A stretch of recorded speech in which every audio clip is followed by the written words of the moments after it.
قبل اس کے کہ حضرت مولانا مفتی محمد احسان صاحب قاسمی و ندوی حفظہ اللہ کو آپ کے روبرو کیا جائے، مناسب معلوم ہوتا ہے کہ حضرت کا مختصر تعارف بھی پیش کیا جائے تاکہ حضرت کی شخصیت کا اندازہ ہو جائے، پھر بھرپور طریقے سے حضرت کے مواعظ حسنہ سے ہم لوگ مستفید ہیں۔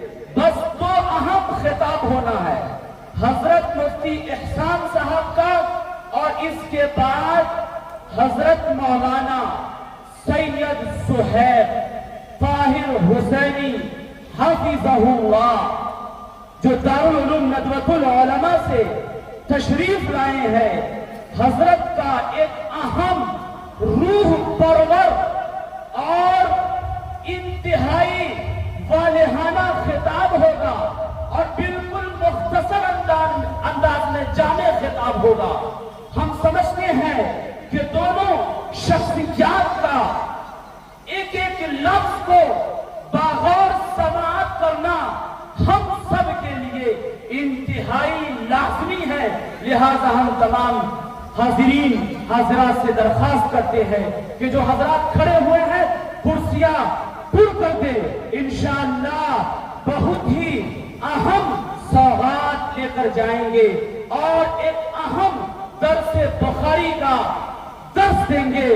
حضرت آپ کے روبرو ہونا چاہتے ہیں، قبل اس کے کہ ان کو آپ کے سامنے روبرو کیا جائے حضرت کے بارے میں مختصر تعارف پیش کرنا چاہتے ہیں۔ حضرت مولانا مفتی محمد احسان صاحب قاسمی ایک نہایت متواضع، ملنسار، متبع شریعت و سنت شخصیت کے مالک ہیں۔ چھوٹوں پر شفقت و محبت اور بڑوں کا ادب و احترام آپ کا خاص شیوا ہے۔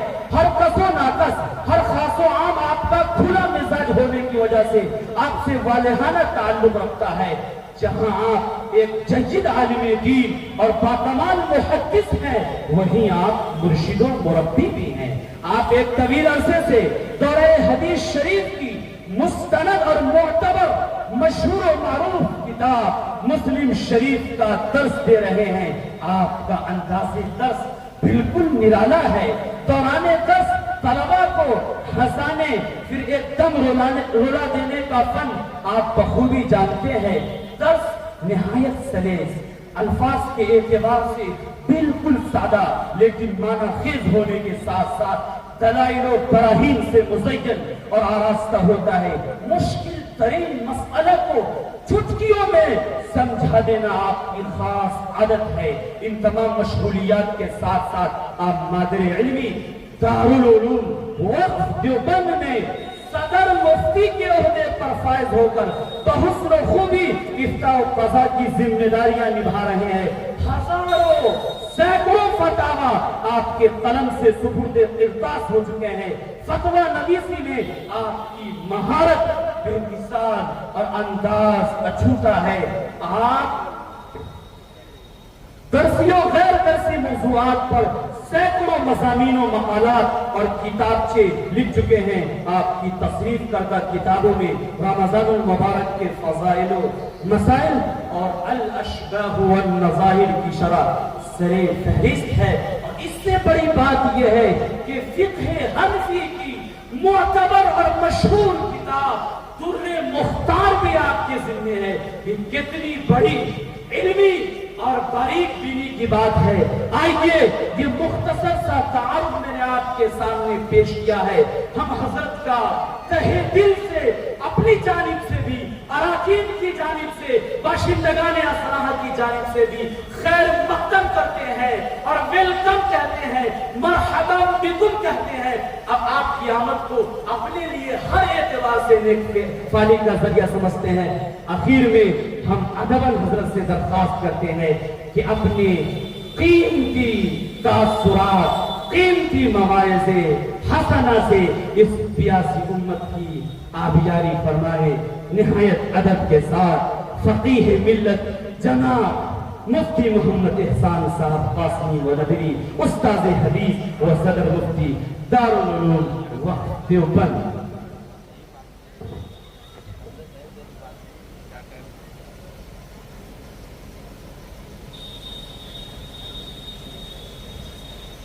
وعلى آله وصحبه ومن تبعهم بإحسان إلى يوم الدين.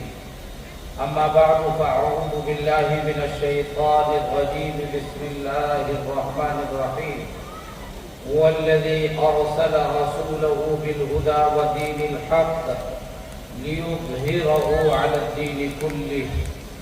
وقال النبي صلى الله تعالى عليه وسلم: تركت فيكم أمرين لن تضلوا ما تمسكتم بهما کتاب اللہ و سنت نبیہ صلی اللہ تعالی علیہ وسلم.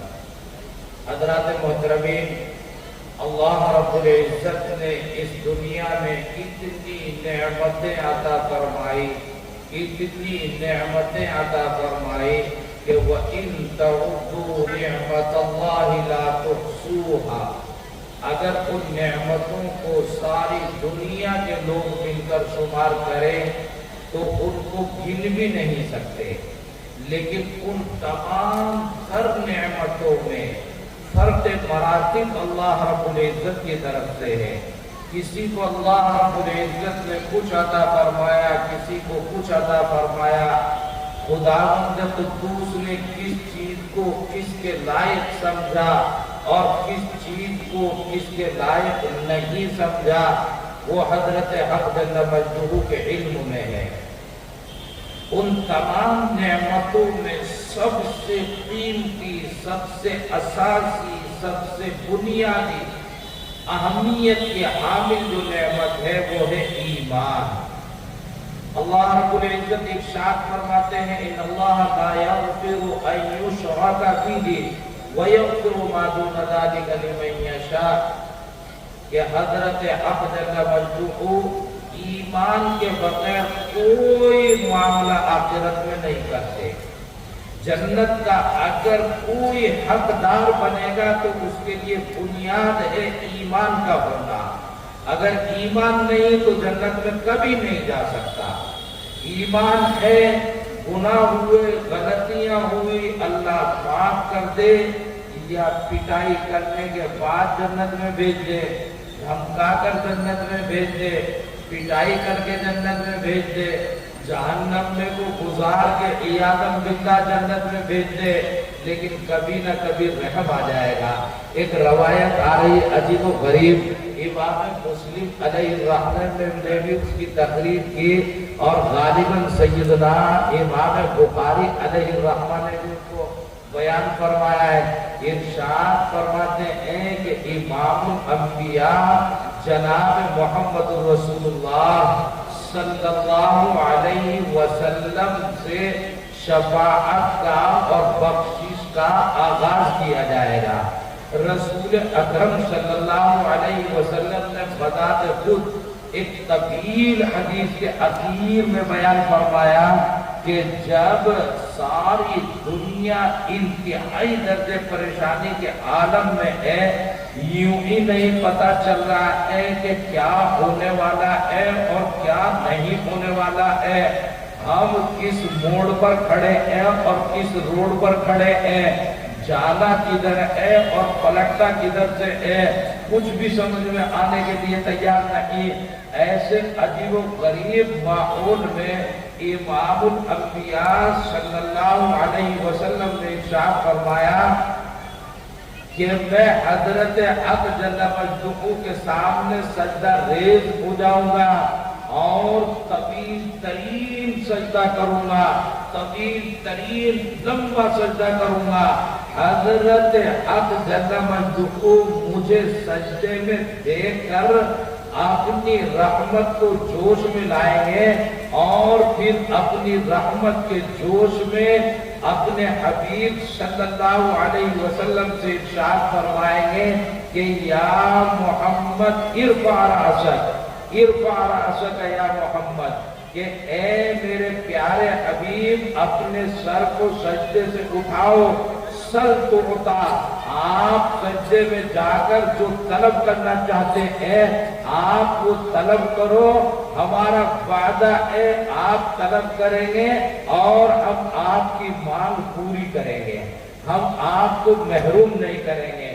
امام الانبیاء جناب محمد رسول اللہ صلی اللہ تعالی علیہ وسلم ہے۔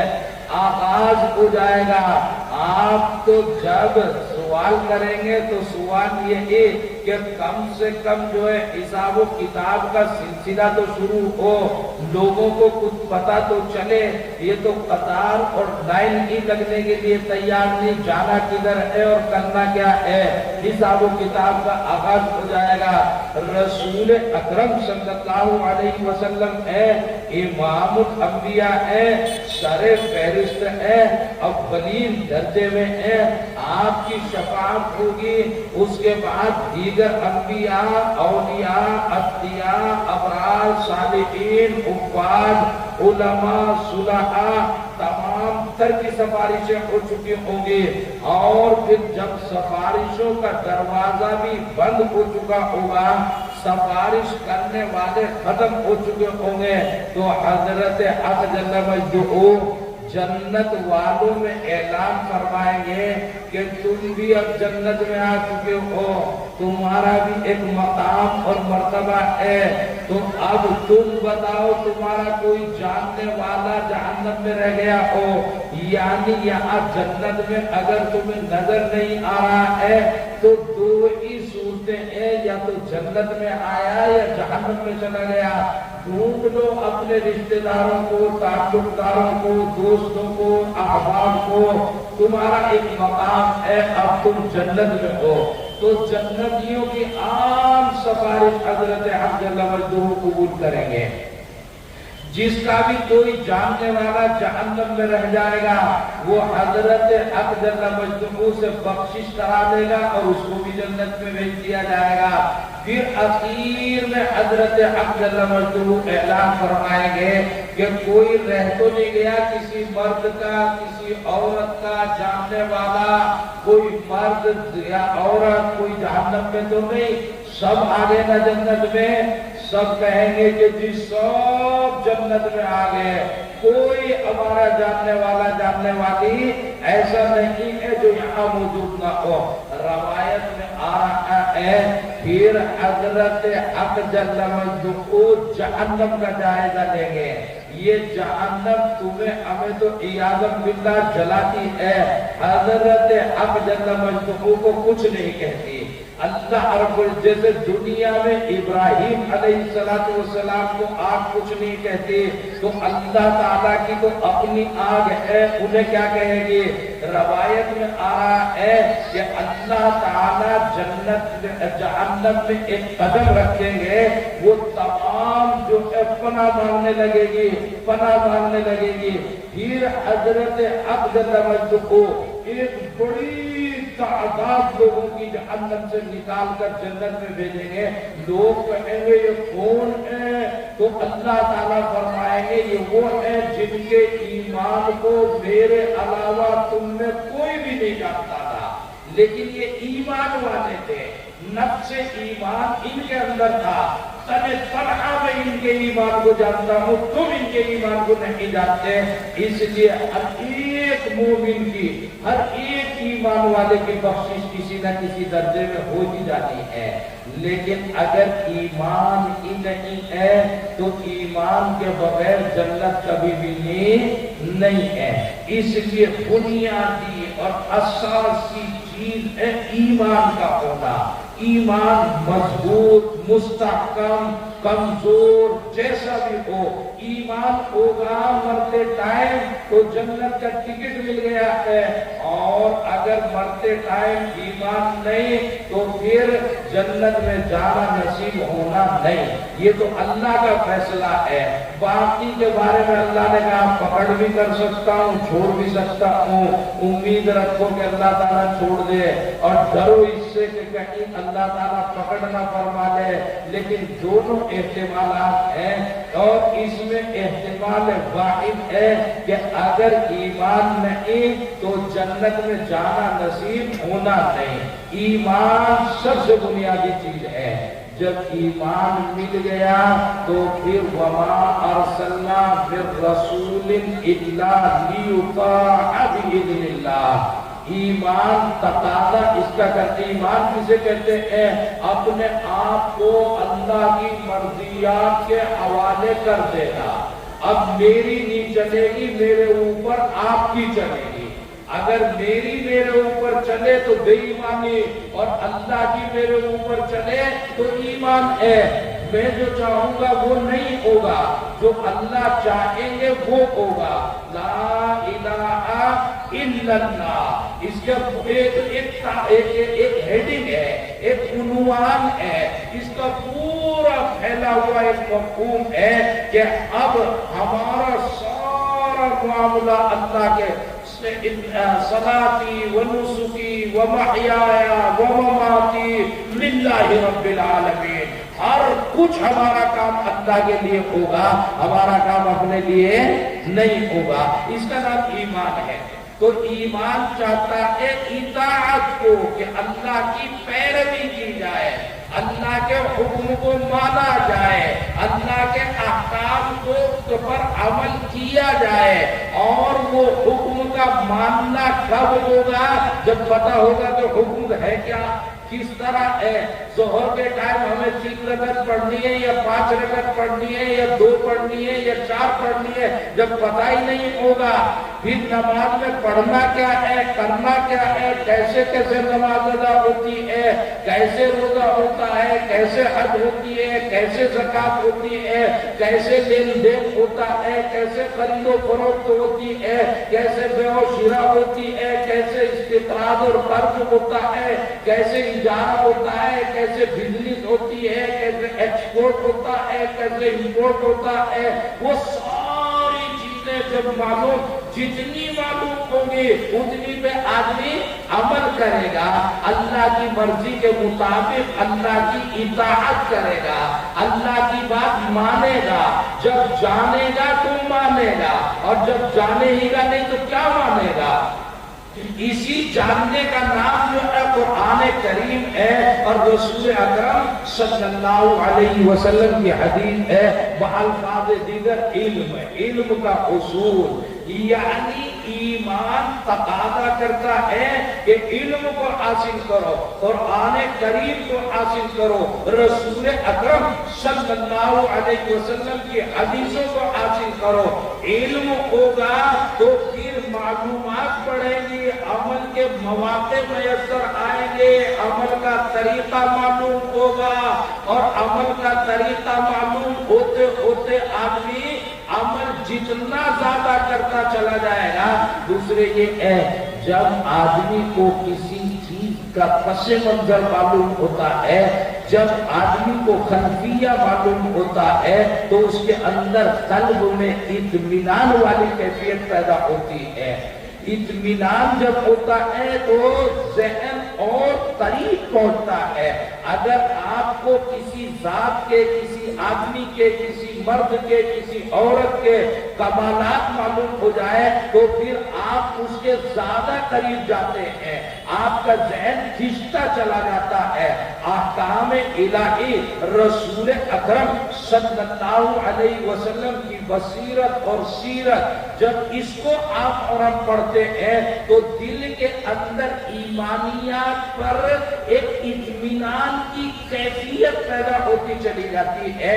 وہ کیفیت دلوں کے اندر اللہ کی محبت، رسول اکرم صلی اللہ علیہ وسلم سے تعلق پیدا کرتی چلی جاتی ہے، اور جتنا یہ محبت، یہ تعلق پیدا ہوتا چلا جاتا ہے، اتنا اللہ کا تقرب ہوتا چلا جاتا ہے، جتنا اللہ کے قریب ہوتا چلا جاتا ہے، بس بیڑا پار ہوتا چلا جاتا ہے۔ اللہ کے قریب ہو گیا بیڑا پار ہے، اللہ سے دور ہو گیا بیڑا غرق ہوتا چلا جاتا ہے۔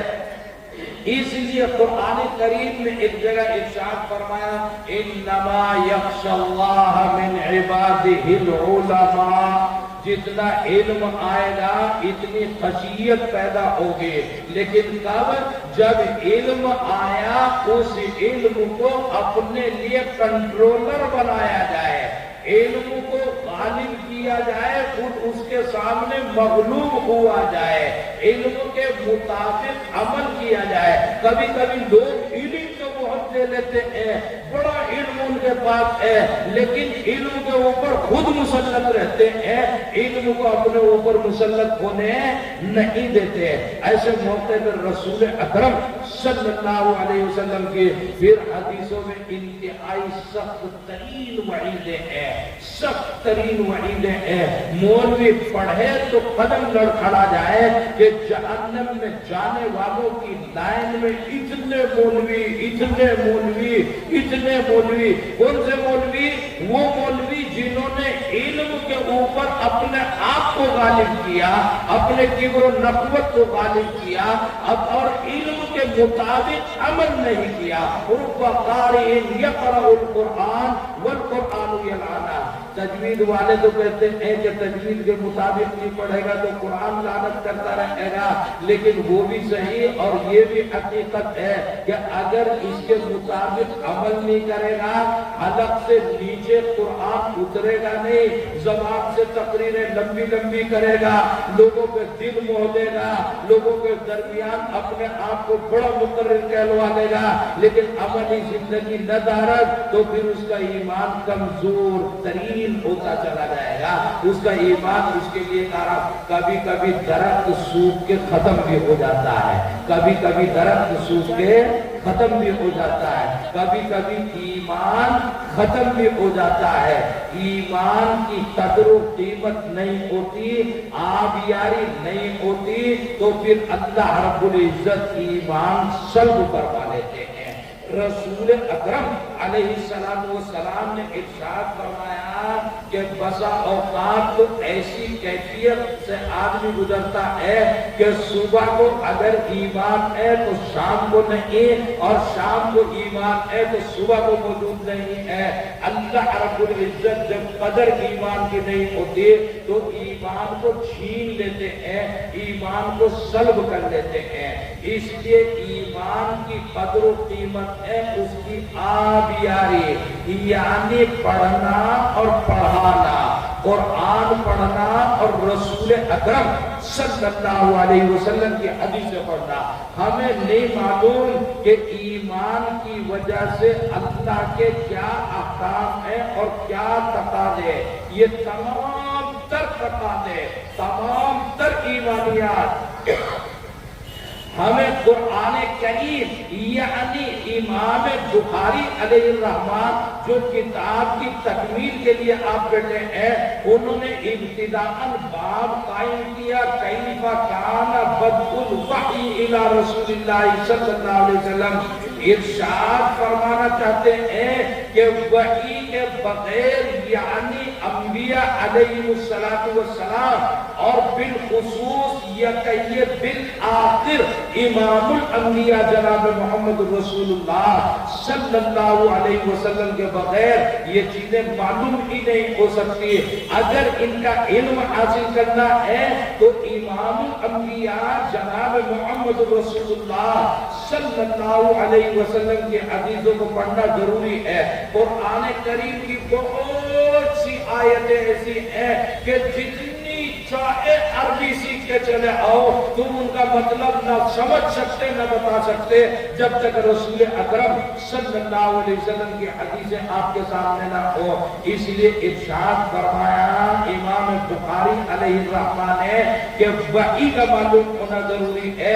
آسمان والے کی اتباع آسمانی علم کے بغیر نہیں ہو سکتی، اور آسمانی علم جناب رسول اکرم صلی اللہ علیہ وسلم کے بغیر نہیں ہو سکتا۔ اس لیے آؤ عہد کرو، بخاری کہتا ہے کہ عہد کرو کہ اب آسمانی علم سے دستبردار کبھی نہیں ہوں گے۔ ہماری ابتدا ایمان کی جب بھی ہوگی تو آسمانی علم سے ہوگی، ہماری پہچان آسمانی علم ہوگا۔ آسمان جو کہہ رہا ہے ساری دھرتی کے لوگ، ساری دھرتی کے عقول وہ تمام ایک جگہ پر متفق ہو، اور آسمانی علم امام الانبیاء جناب محمد رسول اللہ صلی اللہ علیہ وسلم کا اشارہ دوسری طرف ہو۔ ہم رسول اکرم صلی اللہ اللہ علیہ وسلم کے اشارے سے حق بات برابر کوئی فیکٹ کرنے کے لیے تیار نہیں ہے۔ ہمارا ایمان یہ کہتا ہے، ہمیں کہے دنیا کہ یہ دقیانوس ہے، ہمیں کہے دنیا فنڈامنٹلسٹ ہے، ہمیں کہے دنیا یہ دیوانے ہیں، ان میں عقل نہیں ہے، یہ مدرسے والے ہیں، یہ ملا ہے، یہ دنیا کی تعلیم سے بیگانے ہیں، دنیا ہمیں کچھ بھی کہتی رہے، ہم لکیر کے فقیر ہیں، ہم لکیر کے فقیر ہونے کو اپنے لیے باعث امتیاز سمجھتے ہیں۔ ایک روز امام الانبیاء جناب محمد رسول اللہ صلی اللہ علیہ وسلم تشریف فرما ہے، صحابہ کچھ بیٹھے ہوئے چاروں طرف ہیں، رسول اکرم صلی اللہ علیہ وسلم لکیر کھینچ رہے ہیں، یوں انگلی سے مٹی پر زمین پر یوں لمبی لکیر کھینچی۔ اب صحابہ متوجہ ہوئے کہ رسول اکرم صلی اللہ علیہ وسلم کو جب کچھ لکھوانا ہوتا ہے تو کاتبوں کو بلاتے ہیں، ان سے لکھواتے ہیں، آج اپنی مبارک انگلی سے کیا لکھ رہے ہیں؟ رسول اکرم علیہ السلام نے لمبی لکیر کھینچی، پھر صحابہ متوجہ ہوئے تو پھر دائیں بائیں اس کے لکیریں کھینچنی شروع کر دی، لکیریں کھینچی، ادھر ادھر ادھر ادھر ادھر ادھر لکیریں کھینچی۔ اب رسول اکرم علیہ السلام کا مبارک ہاتھ یوں چل رہا ہے، یوں چل رہا ہے، یوں چل رہا ہے، بات کر نہیں رہے، نیچے کی طرف دیکھ رہے ہیں، تو جن سے یوں بات ہو رہی تھی، جب حضور یوں ہو گئے تو سارے متوجہ ہو گئے کہ نیچے کیا ہو رہا ہے، یہ سارے قریب قریب آ گئے اور توجہ سے دیکھنے لگے یہ کیا ہو رہا ہے۔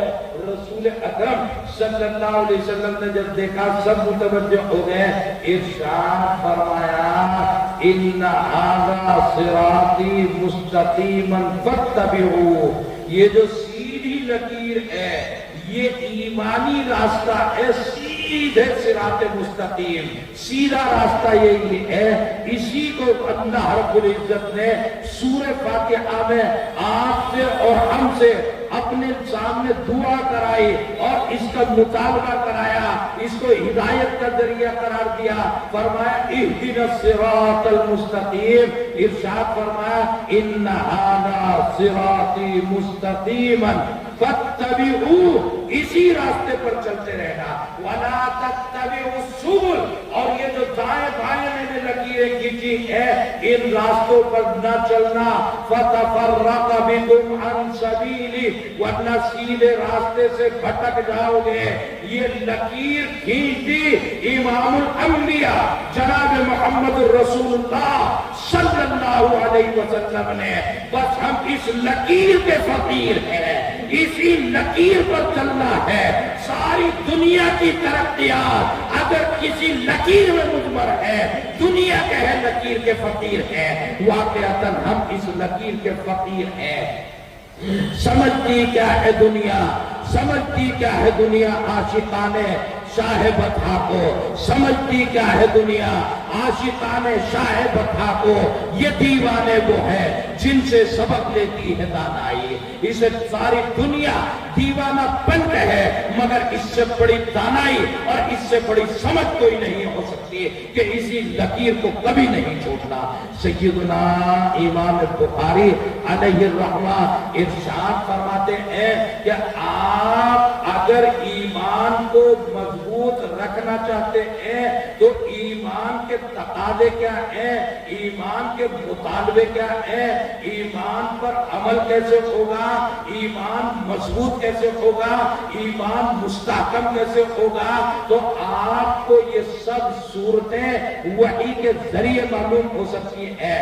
اور وحی کے اندر کیا ہے، ایمان بھی ہے، ایمانیات بھی ہیں، عبادتیں بھی ہیں، اور پھر تمام سیاستوں کے ابواب ہیں، تجارتوں اور بزنس کے ابواب ہیں، تمام کو لیتے ہوئے سیدنا امام بخاری علیہ الرحمہ آخر میں آتے ہیں اور آخری روایت آپ کے سامنے آنے والی ہے۔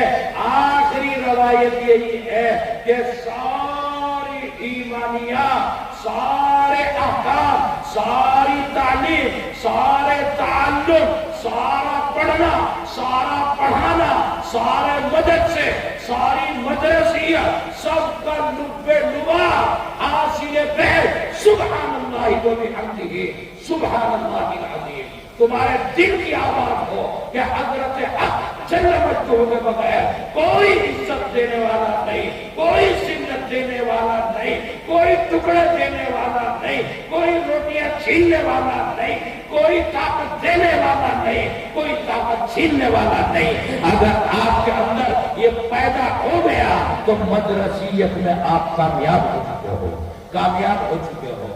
سارا پڑھنے پڑھانے کا لب لباب آپ کا یہ ہے کہ آپ کے دل کے اندر کون سی آواز پیدا ہوئی ہے، کون سی آواز پیدا ہوئی ہے۔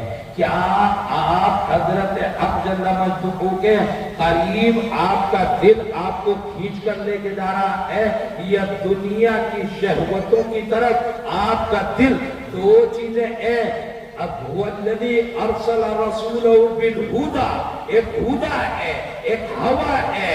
اگر ہدا پر آ گئے کامیابی ہو گئی، ہوا کی طرف چلے گئے، نفسانی خواہشات کی اتباع کی طرف چلے گئے، اور جب علم میں گہرائی نہیں ہوگی یا کم سے کم علماء کی صحبت میسر نہیں آئے گی تو پھر ہوا کی طرف جانا ہے، خواہشات کی طرف جانا ہے۔ اور جب علم یا اہل علم سے کم تعلق اور صحبت نصیب ہوگی تو پھر مجھے خوب یاد ہے، میں ندوۃ العلماء میں جب پڑھتا تھا تو وہاں پر سب استادوں کے نام تو ناموں سے پکارے جاتے تھے، لیکن حضرت مولانا جب مطلقاً کہا جاتا تھا تو اس سے مراد ہوتے تھے ہمارے بہت ہی محترم اور مکرم اور ہمارے استاد اعظم حضرت مولانا سید ابو الحسن علی ندوی علیہ الرحمہ المعروف مولانا علی میاں علیہ الرحمہ، وہ مراد ہوتے تھے۔ مطلق حضرت مولانا جب کہتے تھے تو حضرت مراد ہوتے تھے، باقی تمام استادوں کا نام لیا جاتا تھا۔ حضرت مولانا کبھی کبھی جو ہے انتہائی درجے سمجھاتے تھے، تو حضرت مولانا لمبی تقریروں کے زیادہ عادی نہیں تھے ہماری طرح۔ ہم تو نیم حکیم ہیں، نیم حکیموں کے نسخے بڑے لمبے ہو جاتے ہیں۔ پیٹ میں درد بتاؤ ایک ٹیبلٹ اور بڑھا دیتے ہیں، سر میں بتاؤ ایک ٹیبلٹ اور بڑھا دیتے ہیں، پیر میں چبھن بتاؤ ایک ٹیبلٹ اور بڑھا دیتے ہیں۔ اور جو ماہر ہوتا ہے وہ مرض کی جڑ کو پکڑ کے بس اس کی ایک ہی ٹیبلٹ یا ایک ہی انجیکشن میں پورا علاج کر دیتا ہے۔ تو حضرت تو ماہر تھے تجربے کار۔ کبھی کبھی جو ہے لوگوں کو متوجہ کرنے کے لیے رنگ میں آتے تھے تو ارشاد فرماتے تھے، مجھے کہنے دیجئے تاریخ کا ایک کامیاب ترین طالب علم ہونے کی حیثیت سے آپ کو کہہ رہا ہوں، میں نے تاریخ کو کتابوں میں نہیں پڑھا بلکہ کتابوں کے ساتھ ساتھ میں نے تاریخ کو دنیا میں گھوم کر پڑھا ہے۔ میں نے دنیا کی تاریخ چل پھر کر بھی پڑھی ہے، میں نے کتابوں میں بھی عروج الزوال کو منضبط کر کے قوم کے سامنے پیش کیا ہے۔ میں پورے وثوق کے ساتھ کہہ رہا ہوں، حضرت اتنے وثوق کے ساتھ ارشاد فرماتے تھے کہ میرا تجربہ بھی ہے، میرا تجزیہ بھی ہے کہ تمام بستیوں کے اندر ہر مسلمان اپنی اپنی بستی کے اندر جتنا کر سکتا ہو ایک مدرسہ ضرور کھول دے۔ یہاں تو بہار میں لوگ پریشان ہیں کہ ہر ٹائم ہر مسجد میں چندے والا، ہر مسجد میں چندے والا، کتنے مدرسے یہ مولوی کھولیں گے، کتنے مدرسے یہ مولوی کھولیں گے۔ ایک نہیں کہتا کہ کتنی دکانیں کھولیں گے، کتنے کھیتوں میں کھیتیاں کی جائیں گی، کتنے ٹوٹیوں میں پانی بہایا جائے گا، کتنے غسل خانے بنیں گے، کتنے بیوت الخلا بنیں گے۔ کسی کا رونا نہیں، اگر رونا ہے تو اس کا کہ مدرسے کتنے کھلیں گے۔ حضرت ارشاد فرماتے تھے ضروری نہیں کہ تمہارے مرکزی مدارس ہوں، مگر کوئی ایک لڑکا، کوئی ایک لڑکی، کوئی بچہ، کوئی بچی ایسا نہ ہو جو مدرسوں کے اندر سے نہ گزر جائے، چاہے اس نے ناظرہ قرآن کریم ہی کیوں نہ پڑھا ہو، چاہے اس نے تعلیم الاسلام اور دینی تعلیم کا رسالہ ہی کیوں نہ پڑھا ہو، چاہے اس نے بہشتی زیور ہی کیوں نہ پڑھا ہو، حضرت ارشاد فرماتے تھے میرا تجربہ بھی ہے، میرا تجزیہ بھی ہے کہ عموماً ان مدارس سے، ان مکاتب سے جو بچے اور بچیاں گزر گئے، ضروری نہیں کہ وہ بڑے گہرے مولوی پیدا ہو گئے ہوں، بڑے ماہرین اور تجربے کار پیدا ہو گئے ہوں، بڑے فقیہ بن گئے ہوں، بڑے مقرر بن گئے ہوں، بڑے محدث بن گئے ہوں، مگر میں اس کی ضمانت پیش کرتا ہوں کہ وہ کبھی ارتداد کو قبول نہیں کریں گے۔ وہ ایمان کی حفاظت کے عام ترین قلعے یہ مکاتب اور یہ مدارس ہیں۔ ان مدرسوں سے اگر تمہاری بچیوں نے خدا کی قسم مہارت کے کام حاصل نہیں کی ہوگی، عربیت میں کمزوری ہوگی، ان کے نحو کمزور ہوں گے، ان کا صرف کمزور ہوگا، ان کی اردو کمزور ہوگی، مگر ان کا ایمان مستحکم ہو چکا ہوگا۔ یہ بنیاد ہے۔ حضرت کا تجربہ تھا، حضرت کا تجزیہ تھا، حضرت نے عروج الزوال کے قوموں کو قریب سے دیکھا تھا۔ الغرض کہنا یہ ہے، حضرت تو کہا کرتے تھے اور منشا حضرت کا تھا کہ کوئی مسجد ایسی نہ ہو۔ اسلام میں مسجدوں کا جو تصور ہے وہ یہ نہیں ہے جو ہماری مسجد ہے، 1 گھنٹے کے لیے مسجد کے اندر آتے ہیں، کسی نماز کے بہانے 15 منٹ، کسی نماز کے بہانے 20 منٹ، کبھی کتنا کبھی کتنا کبھی کتنا، 1-2 گھنٹے کے لیے 22 گھنٹے کروڑوں اور اربوں اور خربوں ڈالر کی یہ مسجدیں خالی پڑی ہوئی ہیں۔ یہ اس حضرت فرماتے تھے یہ اسلامی تصور قطعا نہیں ہے۔ الغرض مجھے کہنا یہ ہے کہ ان مدارس اسلامیہ کو اپنے لیے بار نہ سمجھو۔ اللہ نے جو ایمان عطا فرمایا اس کی آبیاری علم کے بغیر نہیں ہو سکتی ہے۔ یا تو براہ راست آپ کے پاس علم ہو، یا علماء جو علم والے پیدا ہوتے چلے جا رہے ہیں ان کی کوئی صحبت میسر آئے۔ یہ صحبت سے بھی حضرت تھانوی علیہ الرحمہ کا مشہور واقعہ ہے۔ حضرت تھانوی علیہ الرحمہ کے پاس ایک صاحب آئے اور سوال کرنے لگے کہ حضرت جی یوں بتا رہے ہیں کوئی مرتے ٹائم وصیت کر رہے ہیں کہ ہمیں فلاں کی قبر کے قریب دفن کرنا، فلاں بزرگ کی قبر کے قریب قبر بنانا، حضرت جی اس سے کچھ فائدہ بھی ہو جاوے؟ تو حضرت جی نے کوئی جواب ارشاد نہیں فرمایا۔ حضرت تو حکیم الامت تھے، کس ٹائم جواب اثر انداز ہوگا اور صحیح سمجھ میں آئے گا، حضرت نے ارشاد نہیں فرمایا۔ تھوڑی دیر کے بعد حضرت کی تھی دوپہر کی کہیں دعوت اور گرمی تھی آج کل جیسی، تو حضرت کا دعوت والا بلانے آ گیا، 2-4 مہمان تھے، حضرت نے اجازت دی کہ ایک مہمان بڑھ گیا، بھائی لے آؤں یا نہ لے آؤں؟ انہوں نے کہا کہ حضرت کیسی بات کر رہے ہیں، انہیں بھی لے آؤ۔ جا کے جو ہے حضرت بیٹھ گئے دسترخوان پر، بجلی کے پنکھے تو تھے نہیں اس زمانے میں، تو بیچارہ گھر کا مالک ذمہ دار پنکھا لے کر آیا، بچوں کو کہا دسترخوان کھانا لاؤ، پنکھا کرنے لگا، حضرت کے سامنے کھڑے ہو گئے۔ تھوڑی دیر جب پنکھا کرتا رہا تو حضرت نے اس مہمان سے سوال کرنے والے سے پوچھا، کہنے لگے بھائی ہوا لگ رہی؟ کہنے لگے جی ہاں حضرت لگ تو رہی ہے، کہ تمہیں کر رہا ہے ہوا یا مجھے کر رہا؟ کہنے لگے جی ہمیں کون ہوا کر رہا؟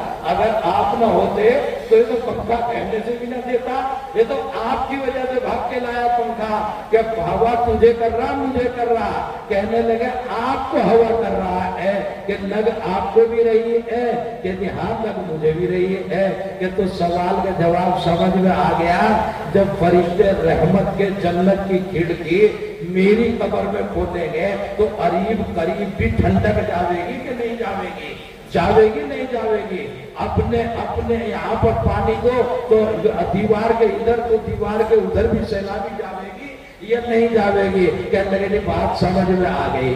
تو یا تو خود علم ہو یا علم والوں کی صحبت میسر آ جائے، مردوں کو میسر آئے عورتوں کو میسر آئے، کسی کو میسر آئے، جس کو میسر آئے گی تو جیسے ہوا انہیں لگے گی انشاءاللہ انہیں تو ہوا کی جائے گی، آپ کو بھی کچھ نہ کچھ تو لگے گی۔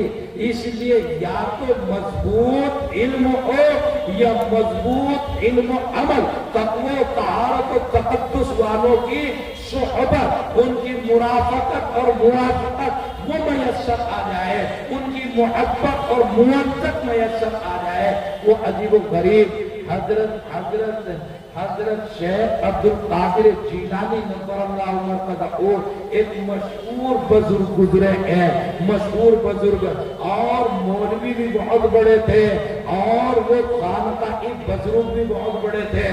تو بڑے بڑے مولوی جا کے جو ہے ان کے سامنے تلمس طے کرتے تھے، طالب علم اور شاگرد جو چھوٹے بن جاتے تھے اپنے مدرسے میں حضرت محتمم صاحب دامت برکاتہم متزل اور حضرت کے سامنے گئے تو ان کا چراغ ٹمٹما جاتا تھا، حضرت سب سے بڑے ہوا کرتے تھے۔ تو حضرت کی خانقاہ لگتی تھی، علماء بھی جاتے تھے، عوام بھی جاتے تھے۔ حضرت کی خانقاہ ایک دن لگ رہی تھی اور حضرت کے یہاں خانقاہوں میں ہوتا کیا ہے، خانقاہوں میں کتاب پڑھ کے سنا دی جاتی ہے تاکہ علم لوگوں کو کچھ نہ کچھ میسر آ جائے، اور پھر لوگوں کے لیے دعا کر دی جاتی ہے، بیچ میں اللہ کا ذکر کیا جاتا ہے، اللہ کا ذکر کر کے اور دعا کرا دیتے تھے۔ تو ایک دن حضرت جی نے جو ہے ذکر کیا اور ذکر کر کے کتاب پڑھائی اور سنائی، ذکر کیا، دعا کرا دی۔ دعا کے بعد جو ہے ایک آدمی کھڑا ہو گیا درمیان سے اور کہنے لگا کہ حضرت جی ایک بات معلوم کرنی ہے۔ اب یہ مولوی اتنے بڑے جو ہے وہ سب لڑکھڑانے لگے۔ امام الانبیاء جناب محمد رسول اللہ صلی اللہ علیہ وسلم، صحابہ رضی اللہ عنہ کہتے ہیں کہ قرآن کریم میں ایک ایسی آیت نازل ہو گئی، ہم ڈرنے لگے رسول اکرم علیہ السلام سے کوئی بھی بات معلوم کرتے ہوئے۔ تو ہم تو حضرت کی مجلس میں ان دنوں چپ چاپ بیٹھے رہتے تھے، انتظار کرتے تھے کہ کوئی ایسا آدمی آ جائے جو حضرت کا منجھا ہوا شاگرد نہ ہو، وہ دیہاتی آئے گا، کچھ بھی بات معلوم کر لے گا، ہمیں بھی پتہ چل جائے گا، لیکن ہم جو ہے پوچھنے کی ہمت نہیں کرتے تھے۔ کیوں؟ اس لیے کہ ہم تو طالب علم تھے، ہمیں تو آداب حضرت جی کے معلوم تھے، ادب کے خلاف ہم جا نہیں سکتے تھے، اور اس کو بیچارے کو آداب اور تقاضے معلوم نہیں، اس لیے جو ہے وہ آتا تھا، سوال کرتا تھا، ہم اس کے سوال سے خوش ہو جاتے تھے۔ تو آنے والے نے سوال کر لیا اور سوال کیا کہ بتاؤ کہ آپ جو اللہ کا ذکر کرتے ہو وہ خاص انداز حضرت جیلانی علیہ الرحمہ کا خاص انداز تھا اللہ کا ذکر کرنے کا، وہ کیسے ذکر کرتے تھے؟ کہتے تھے لا الہ الا اللہ، تم بھی کرو اللہ کا ذکر، اس میں حرج کیا ہے، مرد بھی کریں عورتیں بھی کریں، کم سے کم اللہ اللہ ہی کر لو بیٹھ کے۔ حضرت کا خاص انداز تھا جب لا الہ کہتے تو گردن کو سیدھی طرف اوپر اٹھاتے تھے، اور جب اللہ کہتے تو الٹی طرف نیچے گراتے تھے، ایسے کرتے تھے۔ تم بھی مجھے دیکھو اور کرو لا الہ الا اللہ، لا الہ الا اللہ۔ آواز تو آئی نہیں بھائی، کلمہ تو پڑھ نہیں رہے صحیح، مسلمان کیسے ہو گئے؟ کلمہ پڑھو صحیح، لا الہ الا اللہ، لا الہ الا اللہ، لا الہ الا اللہ، لا الہ الا اللہ، لا الہ الا اللہ، لا الہ الا اللہ، لا الہ الا اللہ، لا الہ الا اللہ۔ اب جناب یہ کھڑے ہو کے بیچارہ اسرع کا ایک عام آدمی پوچھنے لگا کہ حضرت جی یہ بتاؤ اللہ کا نام لینا ہے سیدھے بیٹھ کے بھی لے سکے؟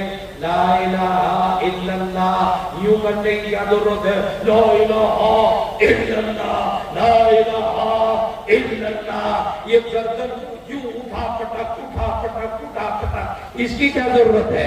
مولوی تقریر کرتا ہے شور شبابہ، سیدھی بات بھی کر سکتا ہے چپ چاپ اطمینان سے بیٹھ کے، یہ اٹھا پٹک کی کیا ضرورت ہے؟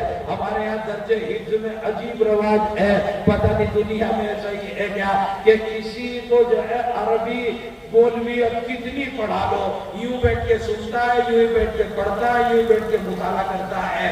اور دارالقرآن میں چلے جاؤ، حفظ ناظرہ کے بچے سارے بیٹھے ہوئے جب قرآن پڑھ رہے ہیں تو کیسے رٹ رہے ہیں؟ الف لام میم ذالک الکتاب لا ریب فیہ، الف لام میم ذالک الکتاب لا ریب فیہ۔ سارے ہل رہے کہ نہیں ہل رہے؟ سارے ہل رہے۔ مولویوں کی درسگاہ میں جاؤ، ایک بھی نہیں ہل رہا، سب بیٹھے ہوئے یوں۔ اور جناب اگر حفظ ناظرہ کی درسگاہ میں جاؤ، ایٹومیٹکلی کسی قاری صاحب نے نہیں کہا کہ ہلتے رہو، لیکن جو بھی آیا دوسروں کو دیکھتا ہے کہ یہ بھی ہل رہے ہیں، ہم بھی ہلیں گے۔ کیوں ہل رہے ہیں؟ پتہ نہیں تم کیوں ہلے ہو، یہ سارے ہل رہے ہیں، میں کیوں نہ ہلوں؟ وہ حضرت مولانا ایک مرتبہ تقریر فرمایا ہے، استاد محترم حضرت مولانا راز ندوی علیہ الرحمہ تقریر فرما رہے تھے کہ میں جہاں ان کا مکان ہے، کیا کہتے ہیں اس کو، کون سا محلہ کہلاتا ہے وہ، امین آباد۔ امین آباد میں حضرت کا مکان ہے کہ میں اپنے گھر میں تھا تو میں نے دیکھا دروازہ جو ہے وہ لوک نہیں تھا، اندر سے کنڈی نہیں لگی ہوئی تھی، یوں دروازہ بند تھا۔ اچانک میرے گیلری میں سامنے یوں 10-15 آدمی ایک دم سے دروازہ کھولا اور ایک دم سے پٹاپٹ یہ کے بعد دیگرے 10-12 آدمی سلام کھانے کی طرف نہیں بڑھے، یہاں تک آگے جمع ہو رہے اور آ رہے۔ میں اندر سے اٹھ کے آیا باہر کو، تو میں نے پوچھا بھائی کیا ہوا؟ کہنے لگے جی پتہ نہیں کیا ہوا۔ تو تم کیوں بھاگے چلے آ رہے ہو گھر میں گھسے ہوئے؟ کہنے لگے جی سب بھاگے جا رہے ہیں تو ہم بھی بھاگ لیے، ہمیں تو پتہ نہیں کیا ہوا۔ پھر حضرت نے فرمایا کہ میں دروازے پہ گیا، یہ بھی لوگ باہر کو نکلے، تحقیق کی، ان سے کچھ اور بھاگے آ رہے تھے کہ تم کیوں بھاگے؟ کہ بھائی یہ بھاگے تو ہم بھی بھاگے، کہ یہ کیوں بھاگے؟ کہ پتہ نہیں۔ ان سے پوچھا، کہنے لگے جی وہ جو اندر دوسرے مکان میں گھسے انہیں بھاگتا دیکھ کر ہم بھاگے۔ پھر انہیں پوچھا تو بعد میں پتہ چلا کہ ایک گائے جو ہے روڈ پہ بھاگی تو اس سے بچ کے کچھ لوگ بھاگے۔ اب جو سامنے بھاگے انہیں میں نہیں معلوم یہ کیوں بھاگے، ہم بھی بھاگے۔ پھر پیچھے والوں کو معلوم نہیں یہ کیوں بھاگے، وہ بھی بھاگے، اور حضرت کے مقام میں 15-20 داخل ہو گئے۔ تو حضرت نے ارشاد فرمایا کچھ لوگوں کو تو یوں ہی پتہ نہیں کہ ہم کیوں بھاگے ہیں، کچھ لوگوں کو تو یوں ہی پتہ نہیں کہ ہم کیوں بھاگے۔ ایک روایت آ رہی ہے عجیب و غریب قسم کی، بات طویل ہو جائے گی، میں تمہیں ادھر لے کر جاتا۔ حضرات محدثین بہت بڑا اختلاف کر کے کھڑے ہو گئے ہیں، بڑا اختلاف کر کے کھڑے ہو گئے ہیں۔ اگر نماز کسوف کہیں ہونے لگے ہیں اور یہ سورج گرہن کی نماز لمبی نماز پڑھی جاتی ہے تو اس میں ایک رکوع کیا جائے گا یا متعدد رکوع کیے جائیں گے؟ تو رسول اکرم علیہ السلام کی روایت آ رہی ہے کہ متعدد رکوع کیے جائیں گے، 2 ہیں، 3 ہیں، 4 ہیں، 5 ہیں، 6 ہیں، الگ الگ روایت ہے۔ بہرحال کئی ایک رکوع ایک ہی رکعت میں، حالانکہ عام نمازوں میں ایک رکعت میں ایک ہی مرتبہ رکوع ہوتا ہے، اس نماز میں کئی مرتبہ رکوع ہو گئے۔ ان کی تعبیرات میں ایک تعبیر یہ ہے کہ رسول اکرم علیہ السلام نے ایک ہی رکوع فرمایا، مگر جب طویل اور لمبا رکوع ہو گیا، مولانا نظر توحید صاحب نے سوچا کہ شاید آواز مجھے نہیں آئی، وہ کھڑے ہو کر جو دیکھنے لگے کہ حضور رکوع میں ہے یا قیام میں ہے، اور مولانا نظر توحید کو دیکھ کر پیچھے صف والے بھی کھڑے ہو گئے کہ جناب رکوع نہیں اب تو قیام ہو گیا، انہیں دیکھ کے پیچھے والے بھی کھڑے ہو گئے کہ اب تو قیام ہو گیا۔ یہ ایک تعبیر ہے، ایک تعبیر ہے، اگرچہ اس کی تعبیر دوسری حقیقی حضرت مولانا محمد یعقوب صاحب نظر اللہ عنہ اولین صدر المدرس ہیں دارالعلوم دیوبند کے، انہوں نے فرمائی ہے، وہ قصہ طویل ہے، مجھے کہنا یہ ہے کہ حضرت جو ہے، حضرت نے ایک خاص انداز اپنی خانقاہ میں اختیار فرمایا۔ جیسے ہمارے طلبہ ہر بچہ آنے والا حفظ میں ہل کے پڑھ رہا ہے، ہل کے پڑھ رہا ہے، ایسے حضرت جو ہے لا الہ الا اللہ۔ اسرا کے آدمیوں نے پوچھا کہ یوں کرنے کی کیا ضرورت ہے؟